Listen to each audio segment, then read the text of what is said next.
नाशिकच्या इंदिरानगर परिसरातील राजीवनगर झोपडपट्टीत अवैधरित्या गायीची कत्तल करून मोठ्या प्रमाणावर गोमांस विक्री सुरू असल्याचा धक्कादायक प्रकार उघडकीस आला आहे।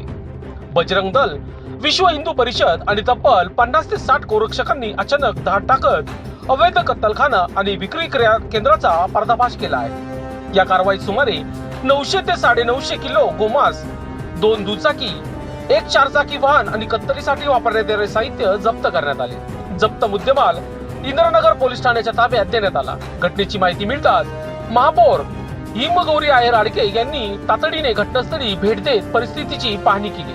त्यांच्या आदेशानंतर महानगरपालिकेच्या अतिक्रमण विभागाने पंचनामा करत 4 ठिकाणी सुरू असलेले अवैध कत्तलखाने आणि पत्र्याच्या शेड जमीनदोस्त केले आहे। या कारवाई दरम्यान परिसरात मोठ्या संख्येने गोरक्षक आणि स्थानिक नागरिक उपस्थित होते।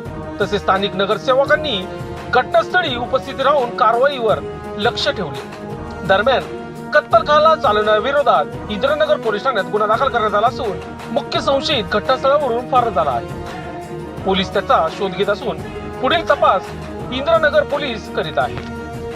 गेल्या अनेक दिवसांपासून राजीवनगर झोपडपट्टी या ठिकाणी गोवंश कापले जात होते। काही गुप्त माहिती मिळाली असता आज सकाळी ताबडतोब नाशिकच्या गौरक्षा दल यांनी इथे छापा टाकला असून 3 ते 4 गायी कापलेल्या अवस्थेत सापडलेल्या आहेत। आता पोलीस देखील आम्हाला यामध्ये मदत करत आहेत। त्यामध्ये आपल्या नाशिकच्या महापौर हिमगौरीताई आडके, श्याम बडोदे, नगरसेवक अजिंक्यदादा सहाने, त्याचबरोबर दीपालीताई कुलकर्णी हे ताबडतोब घटनास्थळी दाखल झाले आणि जे ठिकाणी या सगळ्या गोष्टी चालू होत्या ह्या आता जमीनदोस्त करण्याचं काम सुरू आहे।